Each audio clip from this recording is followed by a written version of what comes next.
The live TV, सच सबसे आगे। नमस्कार, द लाइव टीवी आप देख रहे हैं, आपके साथ मैं हूं आदित्य कुमार। कहीं पर धांधली हो रही है किसी तरीके से, तो कहीं पर किसी तरीके से। आपने इस पूरे चुनाव में आखिरी चरण के दिन भी यह देखा कि किस तरीके से बनारस जैसी हाई प्रोफाइल सीट पर भी ऐसी ऐसी हरकतें की गई थी जिसके बारे में आप सोच भी नहीं सकते हैं। यानी चुनाव जीतने के लिए शाम दाम दंड भेद सारे तरीके अपनाए जा रहे थे। बलिया में भी कुछ ऐसा ही देखने को मिला। बलिया में तो जब वोटिंग हो रही थी तो वहां पर मशीन ही खराब हो गई, और मशीन खराब हो जाने के बाद किसी को वोट डालने से रोका तो गया, लेकिन किसी को यह नहीं कहा गया कि आप जो है बाद में आइएगा। उनकी पर्ची ले ली जाती, उनसे हस्ताक्षर करवा लिए जाते, उसके बाद वोट नहीं पड़ता है। यानी उनके हाथ में स्याही भी लग जाती, सब कुछ प्रमाणित हो जाता है कि उनका वोट पड़ गया है, लेकिन वास्तविक रूप से ईवीएम खराब है, इसलिए उनका वोट नहीं पड़ा। अब आप अंदाजा लगाइए कि उनका वोट कहां जाएगा, उनका वोट कहां काउंट होगा। बाहर आते ही मीडिया से शिकायत करने लगी वो महिला, बताने लगी कि ईवीएम मशीन खराब है, लेकिन सारी कुछ फॉर्मेलिटी उन्होंने करवा ली है। जरा सुनिए किस तरीके से वो आरोप लगा रही है। मशीन खराब है, मशीन चल ही नहीं रहा है। अब फिंगर दे के सब निकाल लाने, हम उसको जिला गया ना, उससे क्या मतलब? जिसको हमको देना उसको नहीं देंगे। हाँ, सुन लिया आपने, मशीन बंद हो गई है, फिंगर लगा रहे हैं, चले आ रहे हैं। मतलब फिंगर मतलब अंगूठा लगवाया जा रहा है, सिग्नेचर करवाया जा रहा है, वो सारी प्रक्रियाएं अपनाई जा रही, लेकिन वोट नहीं डालने दिया जा रहा है। सोचिए जरा, अब जब वोट नहीं डालने दिया जाएगा, संतुष्टि नहीं होगी, वीवीपैट में उसे अपने प्रत्याशी का नाम नहीं दिखाई देगा, तो उसको कैसे ये समझ में आएगा कि उसने जिसको वोट दिया उसको वोट गया भी है या नहीं, उसको वोट मिला भी है या नहीं? ये भी अपने आप में बड़ा सवाल है। अब देखिए, समाजवादी पार्टी ने एक्स पर पोस्ट करके लिखा है कि बलिया में अधिकारियों द्वारा खराब ईवीएम मशीन में वोट डलवाया जा रहा है। शिकायत करने पर महिला को पुलिस ने धक्के मारकर बाहर कर दिया। अधिकारियों की मिलीभगत से चुनाव में धांधली हो रही है, धांधली का प्रयास किया जा रहा है। संज्ञान ले चुनाव आयोग, निष्पक्ष मतदान कराए। वो महिला बार बार चीख चिल्ला रही थी कि वहां पुलिस उसे लेकिन बाहर कर रही है, जब वो शिकायत इस बात की कर रही है। लाइन लगी हुई है, लेकिन फिर भी वहां पर वोट नहीं डालने दिया जा रहा है। आप अंदाजा लगाइए जरा, मशीन खराब है, फिर भी सारी प्रक्रियाएं अपनाई जा रही हैं। सब कुछ हो रहा है, खराब मशीन में वोट डलवाया जा रहा है सिर्फ फॉर्मेलिटी के लिए। और फिर आप समझिए को कैसे समझ में आएगा कि वोट डाले जा रहे हैं नहीं डाले जा रहे। कई जगहों से यह भी शिकायत आई है कि भारतीय जनता पार्टी को अगर वोट डाला जा रहा है तो बीप का साउंड आ रहा है, लेकिन अगर कांग्रेस पार्टी को वोट डाला जा रहा है तो कोई बीप का साउंड नहीं आ रहा है। इसके पीछे क्या कहानी है, क्या वजह है? जबकि बीप का साउंड आने पर ही ये पता लगेगा कि हाँ, हमारा वोट जो है वो पड़ चुका है, हमने जिसको वोट देना चाहा उसी को वोट गया है। अब इस पर लोग सवाल उठा रहे हैं।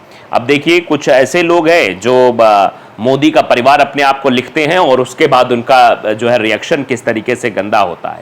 यानी लोकतंत्र के साथ खिलवाड़ हो रहा है तो कोई सवाल भी ना उठाए, लोकतंत्र की मर्यादा को तार तार किया जा रहा है तो कोई सवाल ना उठाए। इस देश में जब महापर्व है, उस महापर्व में इतनी बड़ी धांधली की जा रही है तो कोई सवाल ना उठाए। ये लिख रही हैं, बुर्का गैंग को आगे करके ऐसे आरोप लगाना आसान होता है सपाइयों के लिए।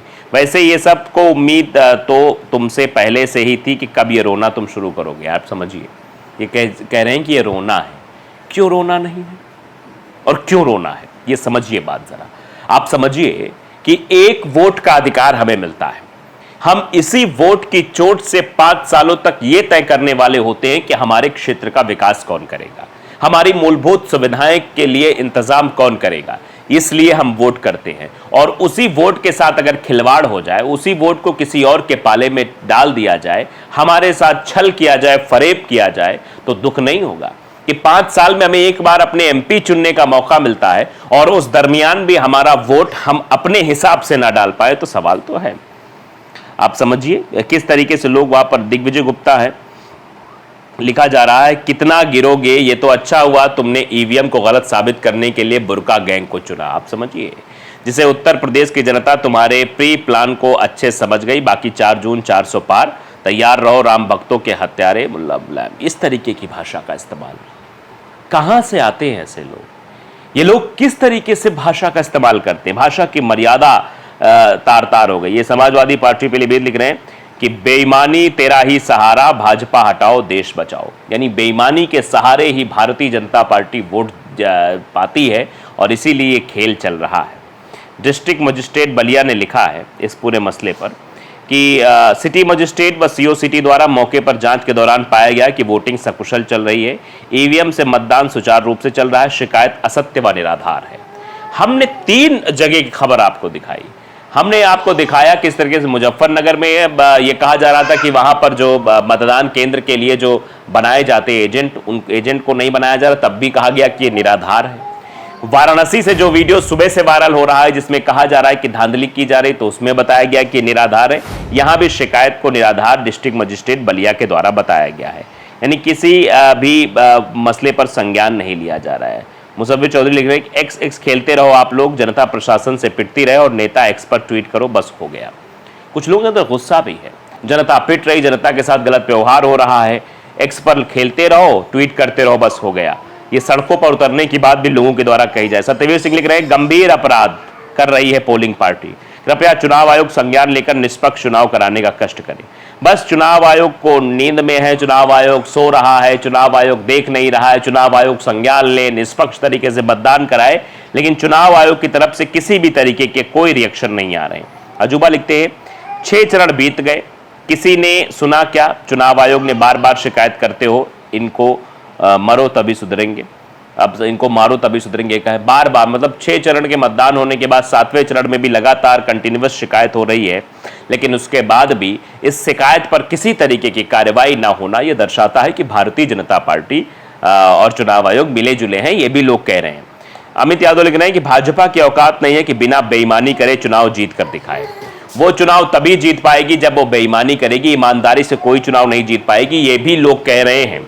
ये हर जगह अपने लोगों को फैला रखा है वोट कई चोरी करने के लिए, यानी वोट चोरी करने के लिए लोगों को बिठा रखा है। डॉक्टर जगवीर सिंह लिखते हैं कोई नहीं मान रहा, ऐसा हो भी रहा है, सब तय है। मैं कई पोस्टों पर डीएम और पुलिस के जवाब देख चुका हूं, देखिए ये भी देख चुके हैं, मैंने भी आपको दिखाया 3 जिलों के डीएम का जवाब है कि ये जो आरोप लगे वो निराधार हैं, और ये भी बता रहे हैं कि मैं कई जगह पर देख चुका हूं कि किस तरीके से निराधार है। तो आप समझिए कि किस तरीके से चीजें होती नजर आ रही हैं। बलिया की तस्वीर हो या फिर मुजफ्फरनगर की तस्वीर हो या फिर वाराणसी की तस्वीर हो या फिर सोनभद्र में जहां पर वोटिंग का बहिष्कार लोगों ने कर दिया क्योंकि कहा कि हमारे गांव में तो नेटवर्क ही नहीं आता है। डिजिटल इंडिया की बात की जाती है, मेक इन इंडिया की बात की जाती है, लेकिन सारे दावे धरे के धरे रह जाते हैं क्योंकि उन दावों की कोई वैल्यू ही नहीं है, कोई वैल्यूबल नहीं है। हर जगह पर सिर्फ धांधली धांधली धांधली, और धांधली से क्या होगा ये आप समझ सकते हैं। तो फिलहाल ये सवाल बड़े अहम है और इन सवालों का जवाब ढूंढना भी अहम है, लेकिन फिलहाल किसी भी तरीके की कार्रवाई ना होना चुनाव आयोग पर सवाल खड़े करता है। आखिरी चरण का यह मतदान है, आज शाम तक एग्जिट पोल भी सामने आ जाएंगे, एग्जिट पोल आने के बाद अलग तरीके की चर्चाएं शुरू हो जाएंगी, लेकिन फिलहाल इस पूरे चुनाव में पहले, दूसरे, तीसरे, चौथे, 5वें, 6ठे, 7वें चरण में भी जिस तरीके से चुनाव आयोग सवालों के घेरे में रहा, चुनाव आयोग को बार बार शिकायत दी जाती रही और चुनाव आयोग ने किसी मसले पर संज्ञान नहीं लिया, गंभीरता से चर्चा नहीं की। इससे यह साफ हो गया है, लोगों के मन में ये चीजें बैठ गई है, विपक्ष के मन में ये बैठ गई हैं कि चुनाव इस बार निष्पक्ष तरीके से नहीं हो रहा। और फिर आपने देखा कि आंकड़े जारी करने में देरी, आंकड़ों में बढ़ोतरी, ये 2014 और 19 में ईवीएम के दौरान चुनाव होने के बाद भी नहीं हुआ था, लेकिन 2024 के चुनाव में यह सब कुछ देखने को मिल रहा है। इस पर भी लोगों के मन में संदेह है। फिलहाल क्या कुछ होगा यह वक्त बताएगा, लेकिन जिस तरीके से चुनाव में धांधली हुई वो सवाल जरूर पूछते जाते रहेंगे। तो लाइव टीवी को अगर आपने सब्सक्राइब नहीं किया जरूर करिए, बेल आइकन दबाइए ताकि सच खबर आप तक पहुंचती रहे। नमस्कार। द लाइव टीवी, सच सबसे आगे।